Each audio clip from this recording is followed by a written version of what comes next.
Pull it up. All right, cool.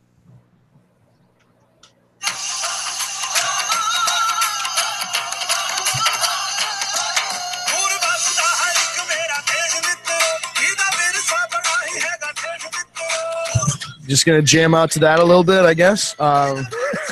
He's back. The great Khali, the once and former heavyweight champion of the world. I'm gonna fade this out so it doesn't sound harsh. Oh man. The once and former heavyweight champion, the world's greatest Indian, I suppose. I don't know. I guess Gandhi's up there. But the great Khali is back. Did I just put those two in the same category? Oh, man. You did. Well, that's the kind of week they're having the WWE. So, ladies and gentlemen, this is the War Report, brought to you, as always, by TagMeADate.com, the first and only dating site exclusively for wrestling fans, with a roster of over 20,000 superstars and divas. Find your tag team match for free at TagMeADate.com. I'm your host for the evening, Vince Barry. Hope everybody's having a wonderful Tuesday so far. A little bit later, once we get this whole Google Hangouts situation figured out, we will have one Donovan Dijak joining us, formerly of Ring of Honor. The rumor mill has been churning for Mr. Dijak because he announced that he was going to stop taking independent bookings, and he's listed the last few that he's got through August, and he's calling it the final feast, as in feast your eyes on Dijak. So pretty catchy name, but also sad news because that means he's going somewhere. Doing something. Something, somewhere and something. We have no confirmation.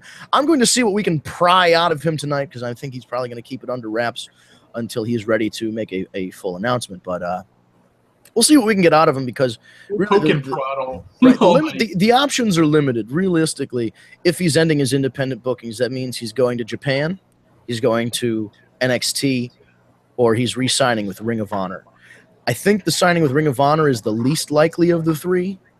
I can throw in an even least likely source, Impact. Oh, wow. My apologies to Impact on Pop. I didn't even consider that, but that would certainly be a surprise.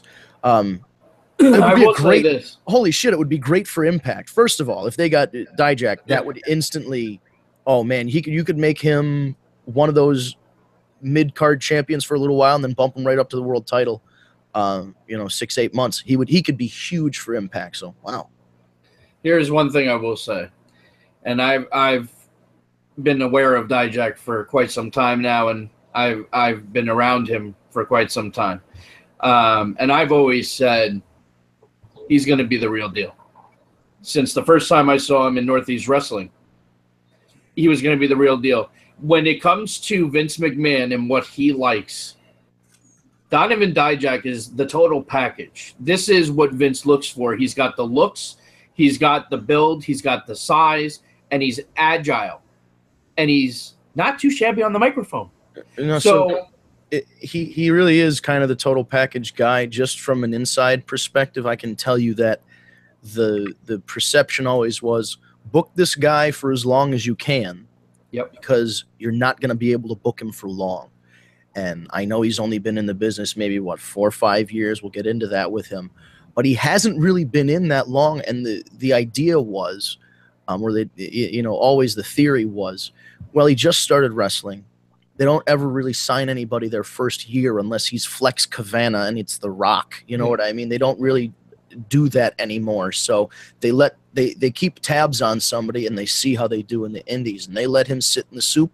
And they let him sow his wild oats, and they let him expand. Because I've seen, just from one, and I'm sure you were following him for the first time you saw him in Northeast Wrestling, Steve, the evolution of his presence and his microphone abilities and his wrestling ability. Because here's the thing, like you said, he's tall, he's got a good build, he's athletic as all get out, he's acrobatic, he can jump, he can do flips, he does the fucking Shawn Michaels bump to a clothesline. He does planches to the outside. He does crazy stuff that a guy his size shouldn't do. But he needed to put it all together and figure it out. And WWE, you know, and the rest of the wrestling world gave him that opportunity to kind of go out there and explore and wrestle all these different promotions and wrestle for Ring of Honor and here and there, and work with these different kinds of talents. And he turned himself from a newbie, and in a few years became, you know, a grizzled young vet. You know, he rode the road up and down the way you're supposed to do it. Oh my goodness! Somebody hit this man's music. Oh, What's up, man? Oh, ladies and gentlemen, the pride of Bridgewater State, number 44 in your playbooks, number 1 in your hearts, Donovan Dijak. that's right. Hello, how are we? Oh man, I am doing really well, much better now that you're here, sir. How is the twilight of your independent career going so far? The twilight. It's going very well. Things are very positive for me. I have a lot of great promotions coming up that I'm working for. Some of which for the final time, some of which for the first time. So I'm super excited about that. A lot of excellent professional wrestlers on the immediate horizon. So the next month should be a real whirlwind of stuff. But it's obviously very exciting for me. Excellent. We were just talking about you. You know, your ears must have been burning. But we were talking about how you came up, and the perception really. I don't know if you ever really got this sense, but the inside perception was always like, you got to book Dijak for as many years as he's going to be on the Indies, because he's not going to be there very long. You know, you were, just based on your size and athleticism, always kind of perceived to be destined for greater things. So I don't know if you got any. Did you ever get that sense, you know, when you were first starting out? Yeah, to a fault even. I think in a lot of places. Originally, when I started, I think a lot of the sentiment was back in 2013 was, there were some places that were hesitant to book me just based on the fact that I was green and that I was a big guy, because usually if you're new and you're big, you're pretty terrible. And then so they were just kind of assuming that I was kind of lumbering and bad. And then a lot of places combined with that figured that I probably wouldn't be around for that long. I think a lot of places knew that I had a WWE tryout early in my career, June of 2013. So I really hadn't even been training for a year, much less on shows at any point. So both of those combined, I think, made it a little bit difficult for me, especially in my first year, to sort of get bookings. But then once things sort of started to pick up, obviously the first WWE tryout didn't go very well. I mean, it went fine. I didn't get signed out of it, which ultimately probably ended up being better for me. So once my indie booking started to pick up and people started to see what I was capable of, they saw that I was under contract with Ring of Honor. So that's really when things started to take off, because they knew that, at least for the immediate future, that I was going to be around. But yeah, there's definitely always sort of been that underlying sentiment, I think, with a lot of promoters, where they weren't super sure about booking me, in long-term storylines. I think a lot of that contributes to why I haven't really been a champion very often in a lot of different companies. I just recently earned my third ever champion, maybe fourth ever championship. And this is the second one that has occurred in a company that's kind of going out of business. So they just wanted me to be their final champion, I think. And then the other two were Chaotic Wrestling, which is my home promotion. So they knew that I was going to be there for a while. So I think that sort of has to do a bit with it, but I can't be sure. It's not really a question. So that sort of feels like kind of the underlying sentiment, but you can never really be sure. Yeah. Now, one more thing before I start passing it around to the room was we were talking about. Oh, geez, I had a point here, and I probably lost it while you were talking. So here's what I'll do. I'm going to think of my point, because I'm going to send it around the room, because everybody kind of has their own questions. We actually have some questions we had emailed questions, so we'll knock a couple of those out too. But I'm just going to go from how it looks on my screen here with everybody's videos. I'm going to pass it over to Steve, and I'm sure, Dijak, Steve. He's the head honcho of tagmeatdate.com, and he'll kick off our little question and answer thing here. Well, first of all, I appreciate you coming on. Very excited to have you. I was thinking maybe we kind of start in the beginning. What was the thing that triggered everything that made it say, all right, I'm going to be a pro wrestler? Like, this is what I want to do. It was discovering the New England Pro Wrestling Academy with Brian Fury. There was, I mean, the original story that I've told a bunch of times is that, you know, I had recently graduated from college in 2011. I'd been seeking full-time employment. I'd finally found a full-time job, and so my nights were free because I was working during the days. So I started watching WWE again, you know, with some of my buddies, by myself. It was something that I finally had free time for the first time in maybe a decade. So I was watching the WWE program. I'll try to tell this story as quickly as possible. There was a confrontation at a gym, a local gym that myself and my wife currently go to. We've resolved said confrontation, but at the time there was a bit of a dispute between us and the manager. So we had switched gyms to a Gold's Gym in Nashua, and I was interested in some information about the manager of the Gold's Gym in Nashua. So I Googled, and I haven't done this in forever, but at the time, back in 2012, if you Google Gold's Gym manager, Nashua, New Hampshire, one of the first articles that comes up is about Triple H, because he's originally from Nashua, New Hampshire, and he was a manager of a Gold's Gym. So ironically, all that popped up. The article includes information about his breaking into professional wrestling at Killer Kowalski's in Malden, Massachusetts, which I knew he went to Killer Kowalski's. I just didn't know it was in Massachusetts, which is where I live. And I was working in Malden at the time on Pleasant Street, where Killer Kowalski's used to be. So all this sort of piqued my interest. I started researching Killer Kowalski's, which turned into the Chaotic Training Center in about 2002, something like that. And then in 2010 or 11, I think, changed to the New England Pro Wrestling Academy. So one thing led to another. I did some more research. I found out that it was a feasible option. The New England Pro Wrestling Academy under Brian Fury was located now in North Andover, Massachusetts, which was only about a half hour from where I was living at the time. So I realized that the training schedule was difficult, but feasible to balance and manage with my full-time job, my real life. So I talked to my wife or my girlfriend at the time, now my wife, and decided that we would give it a go. That's awesome. Okay.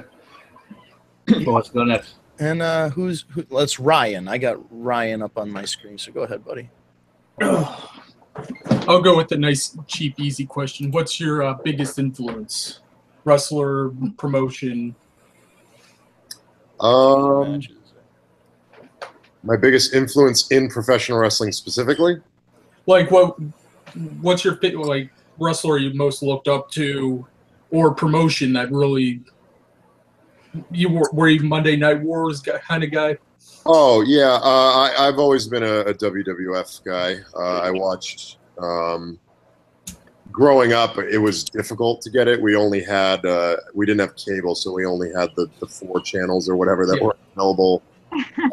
With the little bunny ears. Yeah, right, exactly. So I didn't get cable until 1998, I believe, which is, you know, right in the middle of the Attitude Era, of course.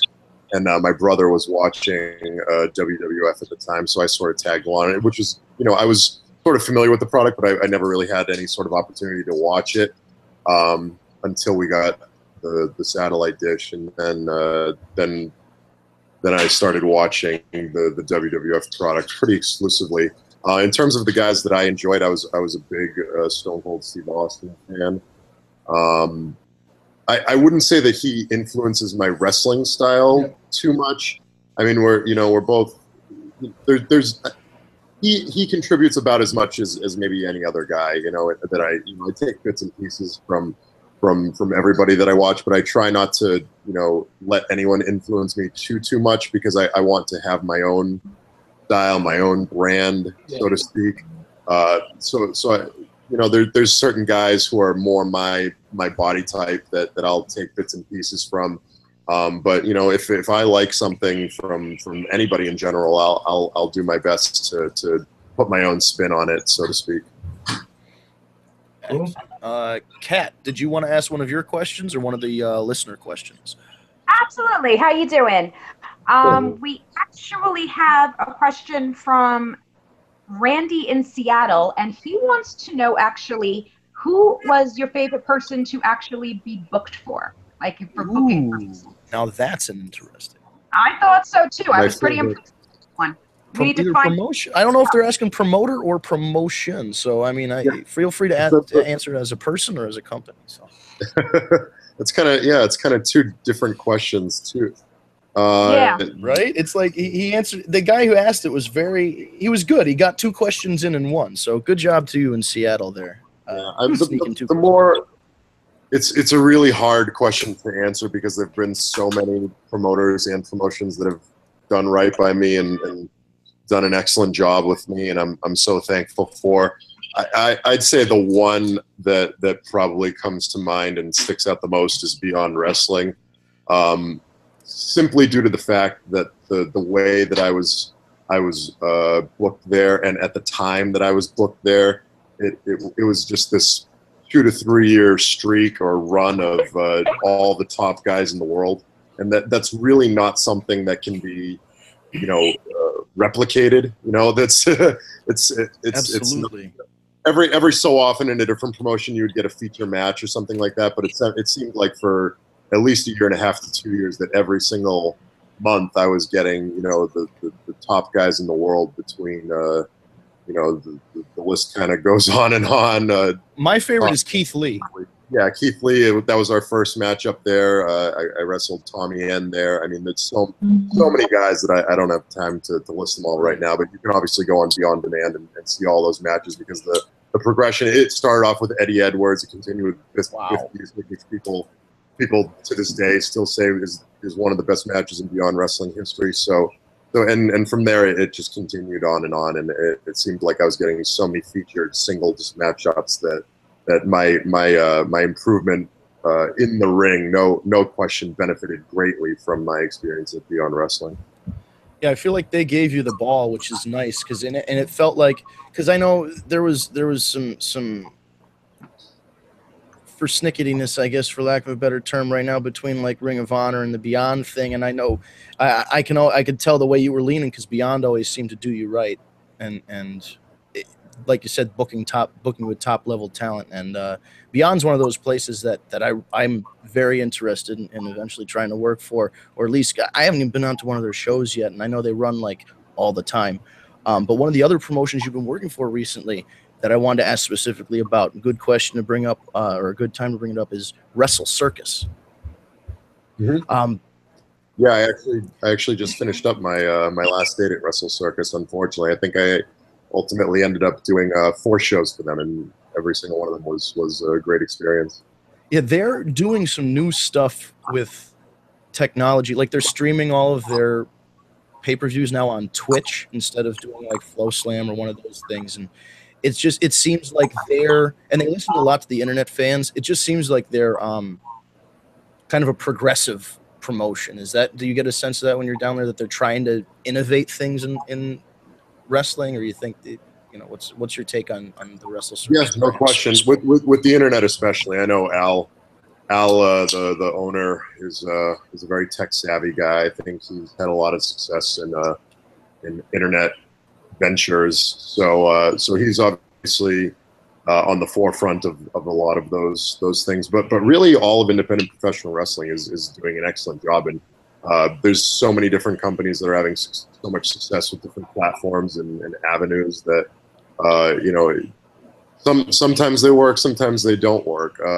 Wrestle Circus is relatively bless you. Wrestle Circus is relatively Sorry. it's okay, and it is a relatively young company in the grand scheme of things. I don't even think they've come up on their 1-year anniversary yet. But obviously, in that that first year, they've accomplished so much that it's I'm very hopeful that they have a bright future ahead of them. Unfortunately, at least for the short term, it's going to be not including me from this point on. But I definitely wish them the most success possible. Yeah, I've been following them on social media, and just I'm really impressed with the stuff they're doing. And now they're getting involved with Sammy came in, and they're doing like an interpromotional thing now, and it's very cool. I like what they're doing. Eric, your turn. Yes. Nice to meet you. What's up? How you doing? I had a question about Ring of Honor. I really enjoyed the House of Truth. I was wondering how it was working with guys like Jay Lethal and all of them. It was great. Yeah, I really enjoyed my time with Lethal and Truth and Diesel and Taylor when she was there. It was an exciting time. Especially, I think the most important part to me was being around, you know, the Ring of Honor World Champion at the time, Jay Lethal, being able to tag with him a lot of the time. Just those in-ring and out-of-ring experiences. You know, under the guidance of Truth Martini, a guy who's, you know, a world-renowned trainer. So the feedback that I was able to get from him and from Lethal is, you know, obviously unparalleled. And then the in-ring experience, whether it be tagging with him or wrestling against Jay Lethal, you know, I consider Jay to be maybe the best, one of, if not the best, all-around professional wrestler in the world. So he's obviously incredible, even though he's one of the highest-rated professional wrestlers in a lot of people's opinion. I think he's still underrated because until you get, and I've been in the ring with, you know, a lot of all the top talent in the world, and including a lot of guys who are, you know, main eventing WWE shows, and New Japan shows, and Jay Lethal is unquestionably one of, if not the most talented professional wrestler in the world. So I think that he, you know, deserves to be labeled as such as often as possible. So that experience was definitely a positive one overall. Excellent. I finally remembered my question because you were saying you were talking about how the perception of, like, you were a big man, so maybe you were green and terrible when you first, you know, started out, and the perception of, oh, well, he got a tryout, so maybe he's not going to be on the indies that long, etc. And, you know, how that might have been a kind of a detriment to you getting championships or getting booked by certain promotions. It reminds me a lot of a guy that just made his debut recently, one former Mike Bennett, now Mike Kanellis. He kind of had that, he was a WWE guy in air quotes, and then a lot of the Ring of Honor crowd kind of, they didn't like that because he was the WWE style guy, and then like that kind of translated to some of the indie stuff, and then all of a sudden he like broke through. I don't know what, you know, he had just had this moment of clarity and broke through into you know, the Mike we see today, but he kind of got the same treatment of being saddled with kind of a reputation or a label before people saw him, you know. But getting to my point, I just want to see if, you know, do you feel like Mike has been a big part of the indies until he got signed recently in this area. So I just, you know, if you have anything, any experiences that he might have helped you out with, or any stories about Mike that you would, you know, that you're willing to share with us. Yeah, I do actually kind of recognize what you're talking about with Mikey. I remember specifically that he's mentioned, I don't know if there was any correlated with what he was saying, but I remember maybe I overheard a conversation once where he was talking about the possibility of going to WWE or joining WWE, and he mentioned that there's been this perception for a long time that he's been on the WWE's radar and that he's about to get signed, and he says it's been detrimental to his career because everybody always assumed that he was going to get signed, and he seemed to always be on the brink of getting signed, but it never really worked out. So he unfortunately kind of sat in this purgatory for some amount of time. He's been awesome. I think he was one of the first seminars that I ever went to. Was at the New England Pro Wrestling Academy. It was him and Maria, and you know, they were super helpful, especially at an early time in my career. He's always been a very giving person in terms of feedback. We shared a lot of locker rooms, especially being in Ring of Honor on the road or in New England local indies at the time. I've had the great fortune of being able to wrestle him at least 2 times that come to mind in singles matchups, and you learn a lot every time you get in there with a a guy as with as much experience like he has. So he's always been, a really great guy to me. He's always, provided invaluable feedback, and especially my experiences in the ring with him have always been, him and Maria have always been, super helpful to me. And obviously he's, having a lot of success right now. So I wish him nothing but the best, and I'm definitely using a lot of what he's given me over the years, especially right now in my career. Awesome. Yeah, he is one of the most accessible guys, or at least was when he was on. And I'm not sure now, but you used to be able to reach out to Mike and he'd get back to you and critique. He'd give you little things. He's a giver for sure. And I'm glad it finally paid off for him. Is there any moment, because he used to do, one time he was wrestling Tommaso and then he started wrestling in slow motion, and then he was going to give him the old oil check. And then a certain promoter was standing next to me and almost had a stroke and told me he was going to call a time limit draw if it actually happened. So, was and this he also, yes, it was. And then there was the multiple cupcake episodes. Was there some sort of like backstage? I wasn't at this show. I've only heard the anecdotes and the stories. Was this where Tommaso kind of relieved himself from NEW duties? This was his swan song, and it Yes. was beautiful in a way that only like a train wreck from aerial footage is. You know what I mean? Like a train wreck is beautiful from a distance, but I guess looking at it up close is. But it's because they started wrestling slow motion, and then somehow they got to Tommaso was down on all fours, and Mikey had his thumb up. I believe it could have been flipped the other way around, but either way, whoever was up had their thumb up, and the crowd was like, it was all slow motion, remember? So the crowd was going, no, and he's moving it slower and slower, and right next to me is, if he does that, you're gonna ring the bell, and it's a fucking time limit draw, and just, oh man, that was the last time I saw Tommaso, I think. Unfortunately, I wasn't there that day. I've only heard the story from Tommaso. That's also available streaming, I believe, unless it got removed from the DVD. I don't know if that. It might have, yeah. I heard he wasn't very happy about it. Yeah, I wasn't there. That was before I started NEW. But have you had any antics like that with Mikey? With Mikey, nothing that comes to mind. No. Any similar incidents happening in some of your matches, other places maybe and beyond? Anything like out of the box like that, slow motion, cupcakes? I don't know what they do in the indies anymore. Not really. I mean, I'm not opposed to other guys doing it. I recently had a match at Beyond on iPay-per-view on I think it was on Flow Slam with God, what is their team name? Chuck Taylor and Orange Cassidy. I can't remember what they're calling themselves. But team name number, yeah. They do some. It's not slow motion, but Orange Cassidy's a very laid back sort of wrestler who kind of does things at his own pace, and it's very slow.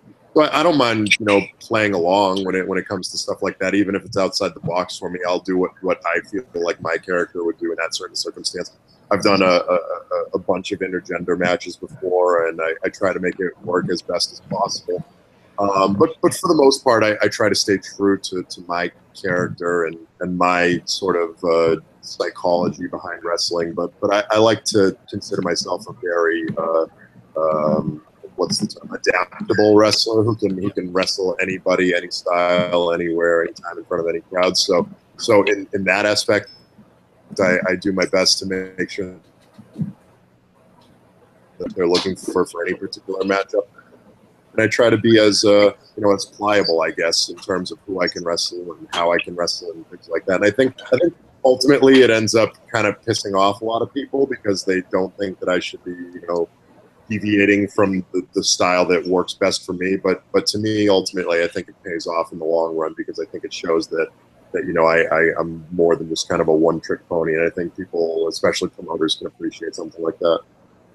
I think so too, because I've seen you wrestle, guys like small like Flip, big like Keith Lee, people in between, Warbeard. So you're able to adapt that style. I like when you're the big man chasing the little guy. It's a completely different feel than a match where you and Keith are just stiffing the shit out of each other. So you bring a little bit difference to each thing. So before I pass it off to Steve, what are your dogs' names?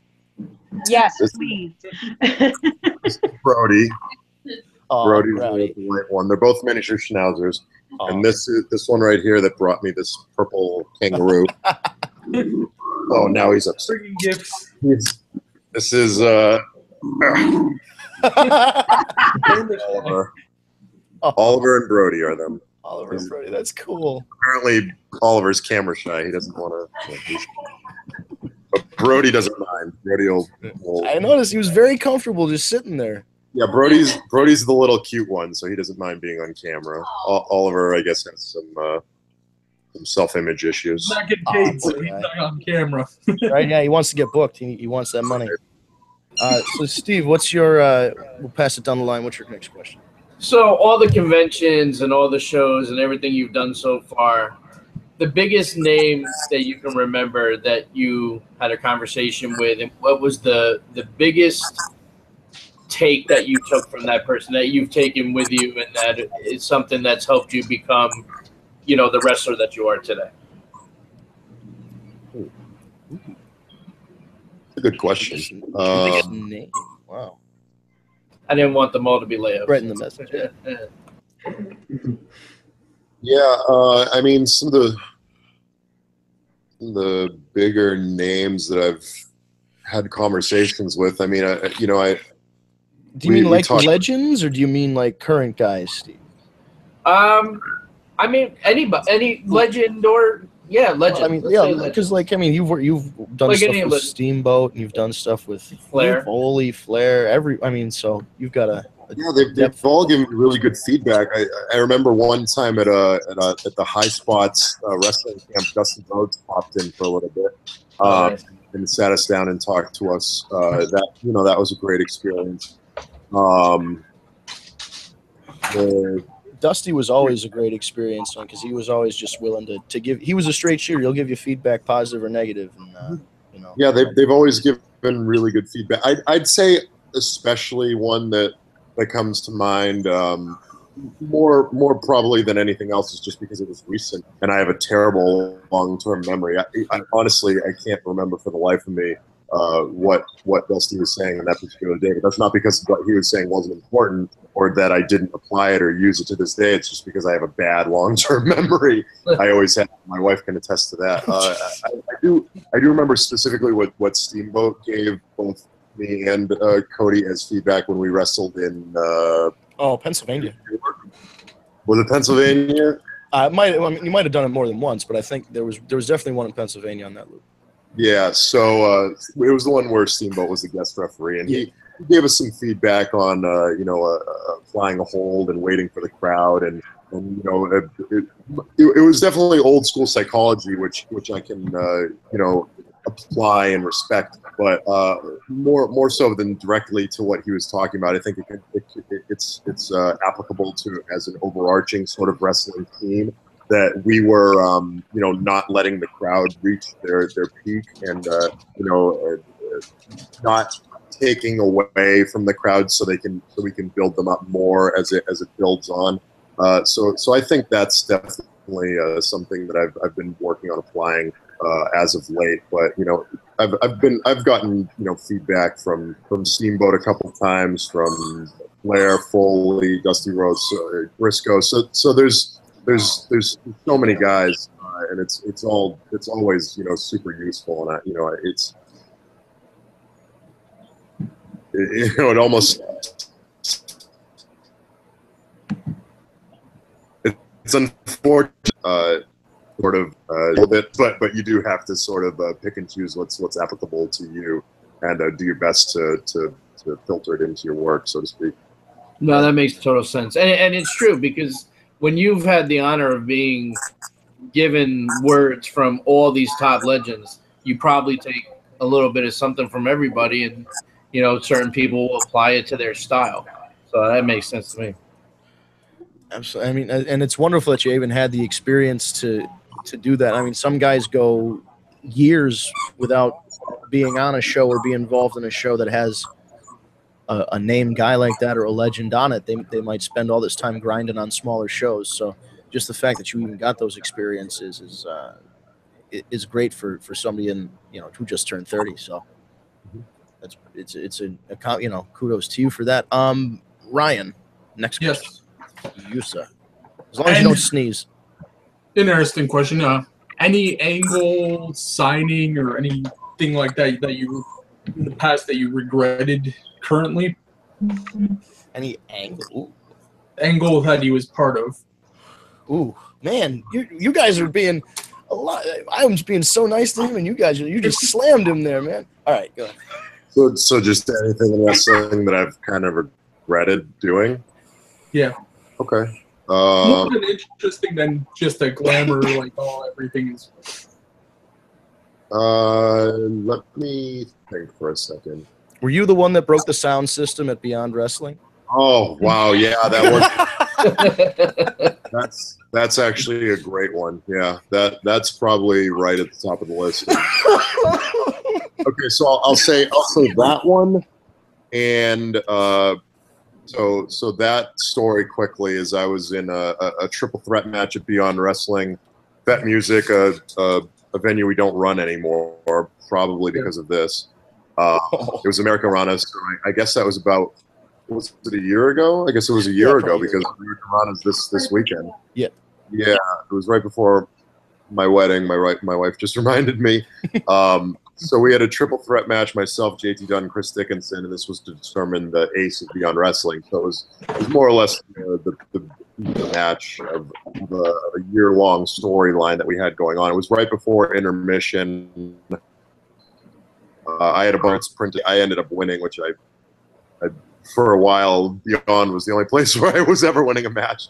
But so, as everyone knows, winning in professional wrestling and fortunately or unfortunately ends up usually selling the guy more T-shirts. So I was in a perfect position. I was right about to make a bunch of money, and during the match, I hit Chris Dickinson in the head with a cup of whatever, water or something, and it sprayed all over the soundboard, and I didn't even notice at the time. But once the match finished, it was a great match. We got to the back. There were so many accolades and kudos, and I was getting ready to go out and sell as many of these shirts as I possibly could. And Drew Guerrero, the promoter, grabs me and says, like, you sprayed water on the soundboard, and the owner's threatening to shut the promotion down. He needs $10,000, all this other thing. So we ended up talking to him. We fixed. I had to stay after for like 2 hours watching their sound guy that they called in to try to fix it.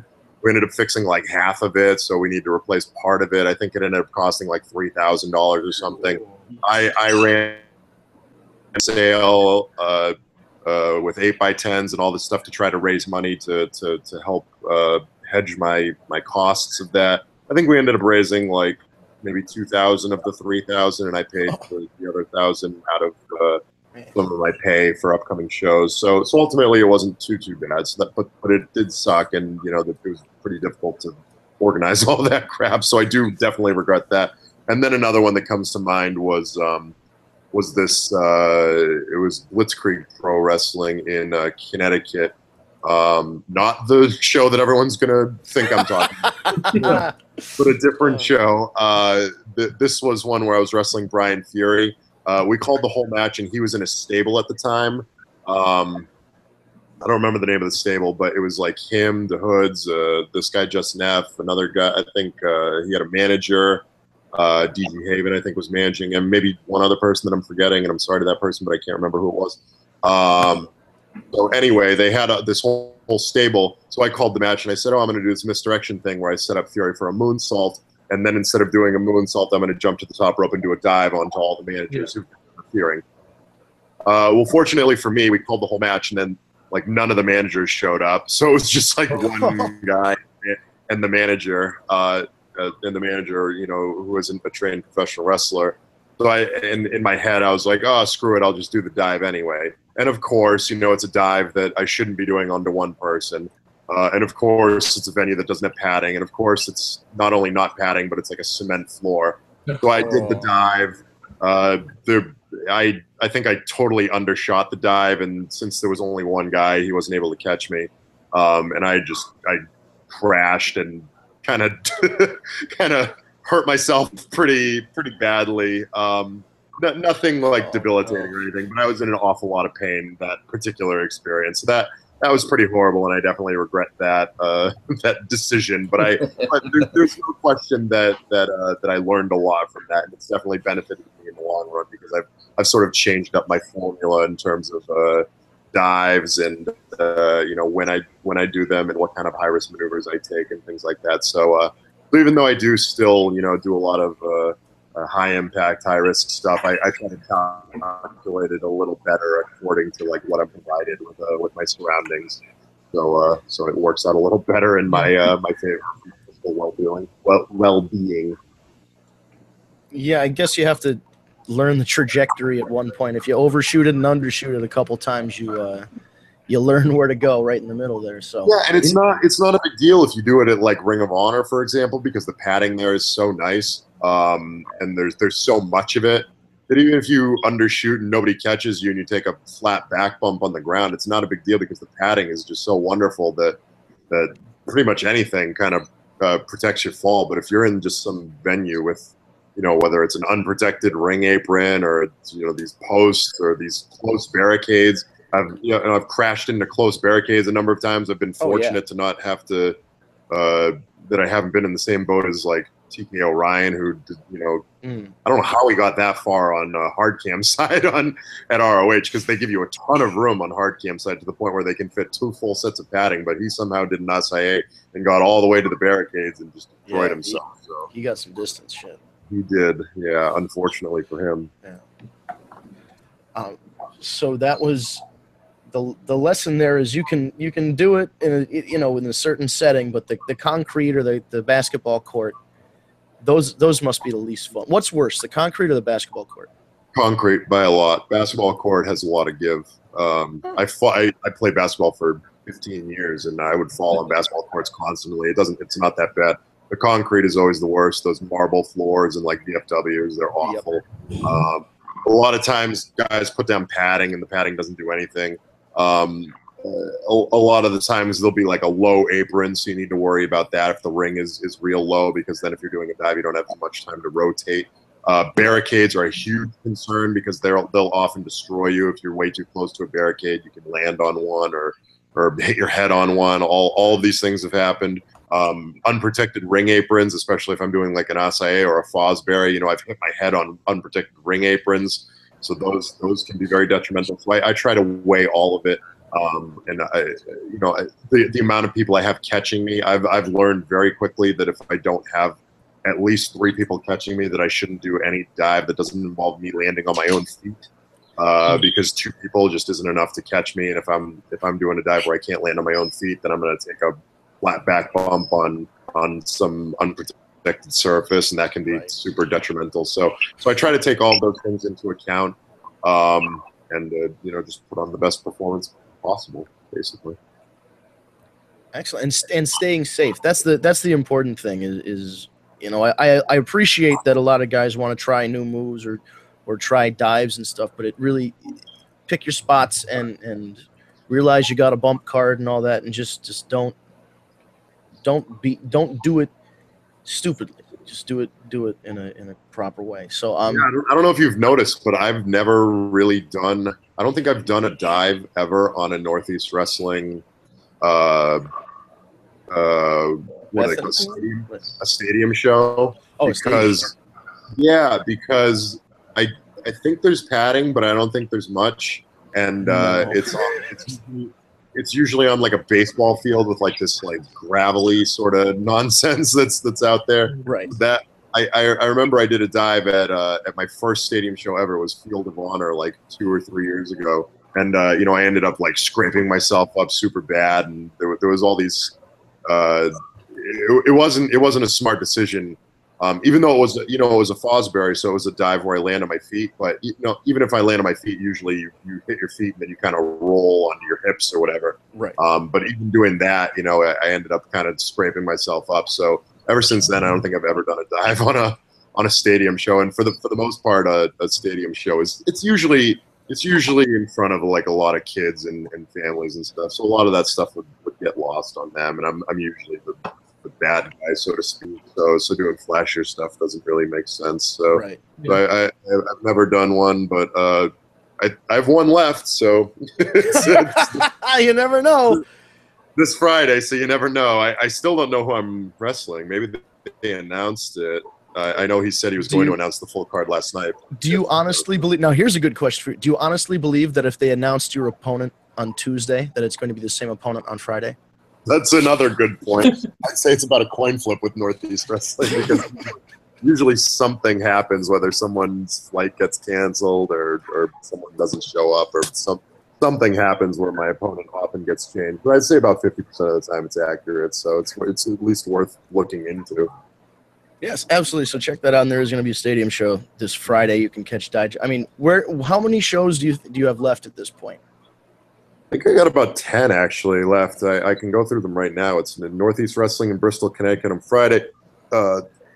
Sunday's like I mentioned, American Rana for Beyond Wrestling. The week after that is the 3 shows that I announced on social media a bunch, which is Chaotic in Danvers on Friday, Lucky Pro Wrestling, Clinton, Massachusetts, Saturday, August 5th.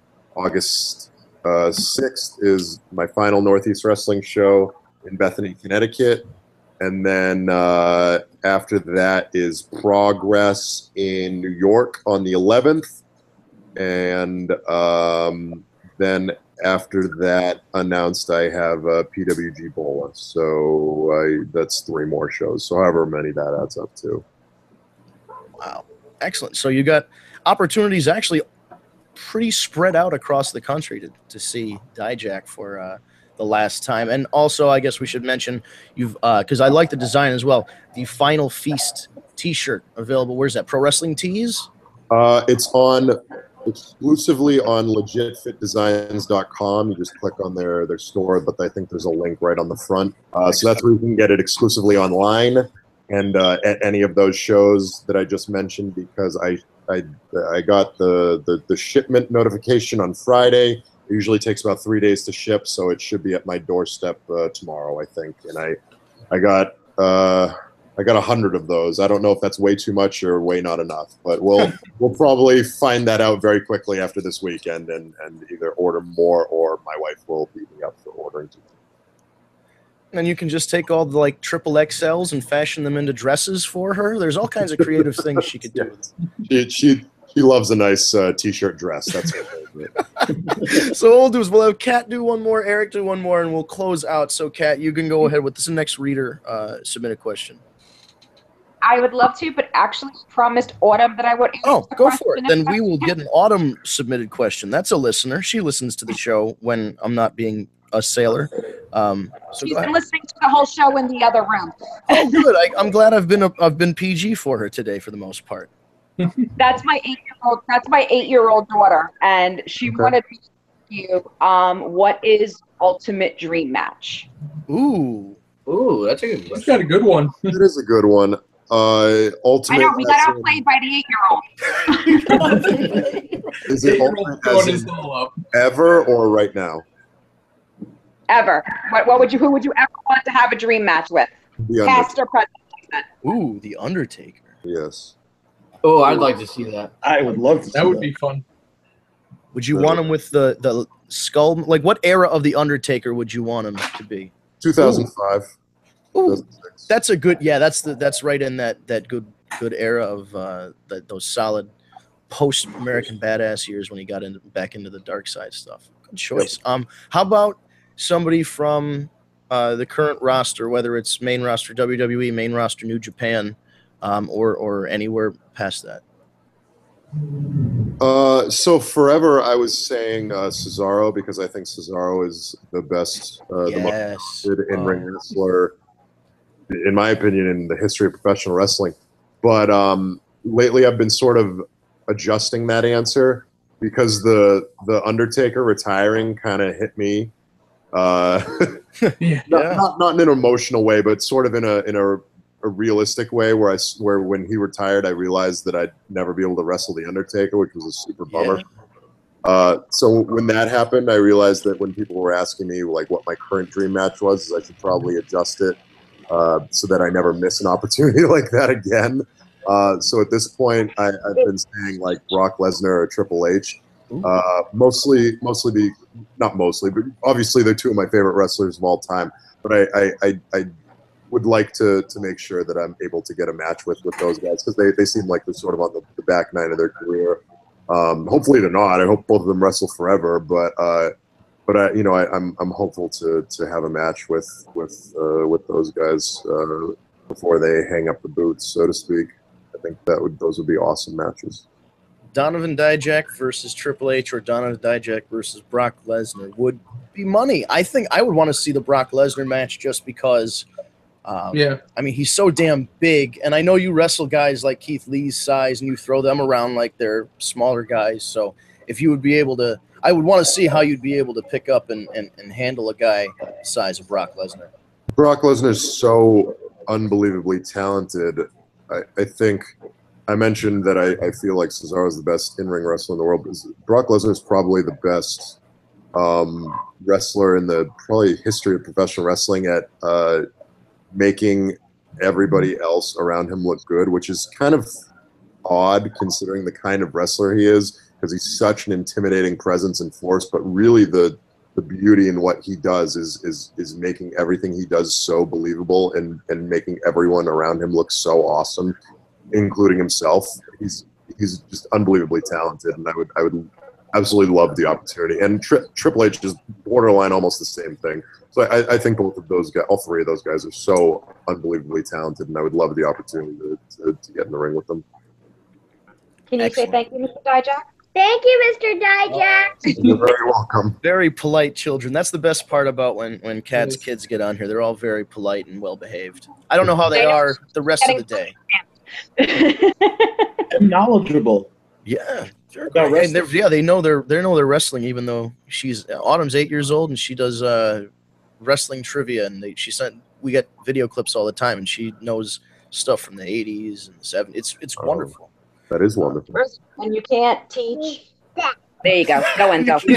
I'm told you can't teach that. There you go. Eric, give us one more.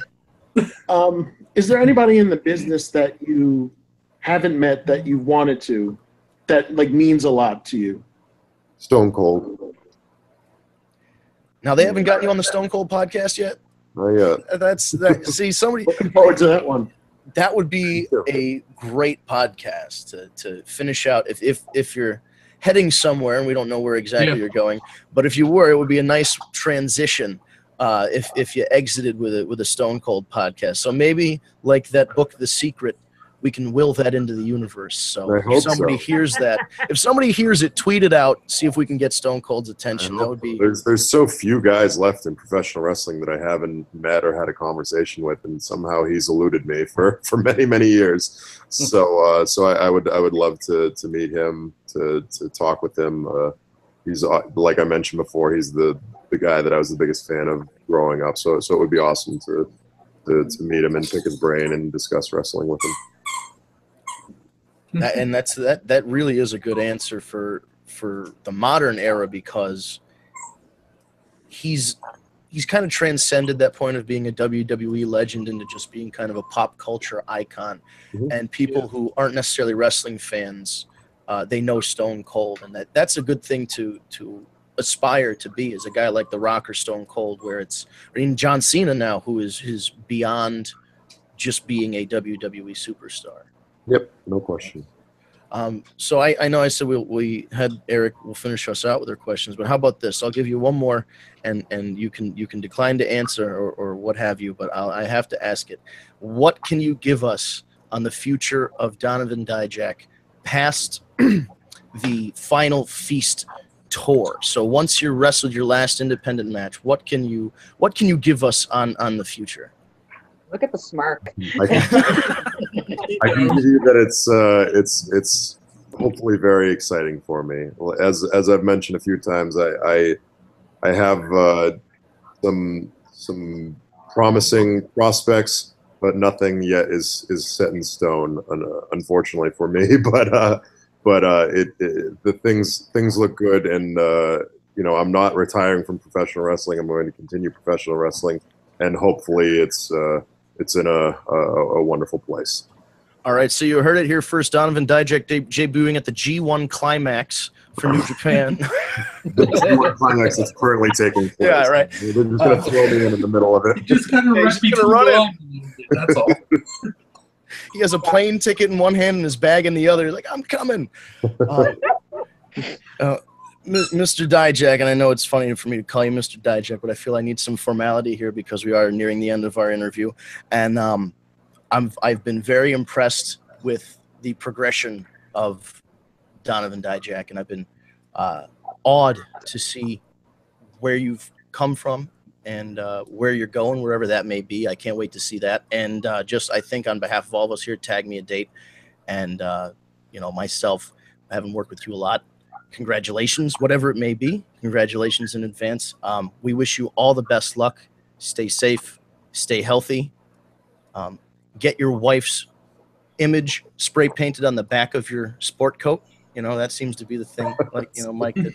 So, steps to success. We have the same graphic designer. That's Jamie from Legit Fit Designs. He designed that sport coat. He designs all of my gear, all of my T-shirts. And that's the website that you can get my T-shirt on, legitfitdesigns.com. It all comes back together. That's wonderful. So before we go, is there anything you want to promote again? Is there anything you want to say to wrestling fans before we sign off? We have about 3 or 4 minutes here, so the floor is yours. Sure. All my social media is Donovan Dijak. It's DONOVANDIJAK. Twitter is at Donovan Dijak, Facebook.com/Donovan Dijak. Instagram is Donovan Dijak 44. I still have a bunch of my old designs that people have been asking about at ProWrestlingTees.com/Donovan Dijak.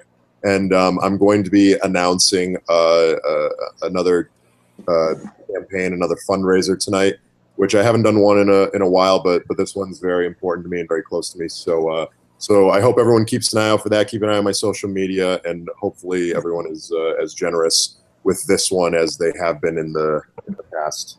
And Brody has come in to say that he supports this as well. So if everyone can keep an eye on that. I'm still not 100% sure what the perks of it or what platform it's going to be on, whether it's Facebook or GoFundMe or whatever it's going to be. But you'll see it, and I'll spread it around, and hopefully we get a lot of support on this one because it's pretty important.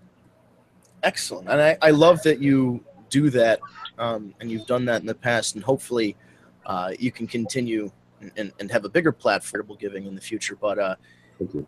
I think it's really cool that you're not just in it for you. You're putting those kind of causes out there. Now, what were some of the since we do have a minute or two, what are the charities or causes that you have done in the past? There's been a bunch of them. The ones I continue to support, I think, are the Breast Cancer Research Foundation, which is awesome. Fisher House Foundation, the ASPCA, my wife just mentioned to me. What else do we do? I think we've done Toys for Tots in the past. Wounded Warriors is a great one. There was one, Pinky Swear. We raised money for the Flint, Michigan water crisis. There have been a lot. I just recently did one for where we donated a bunch of merch sales to the London Bridge victims. Right. It went from like a monthly thing and started losing steam at the monthly because I think it was asking a little too much of people. But now I try my best to sort of react to worldwide situations, or if something comes to mind or something close to me happens. So that's kind of how I try to gauge it nowadays. But also I've been super busy lately, so that's kind of interfering with organizing these things, because they do take time. It is kind of time consuming to set up, and especially if I offer perks or anything like that. So but definitely keep an eye out for my social media, because I'm going to be announcing that hopefully tonight, but definitely soon. Well, that is excellent. Big man, even bigger heart. Not in the enlarged sense, but in the giving sense. He's too soon. Oh man, you gotta pass a physical soon. I'm trying to vouch for you. Thank you.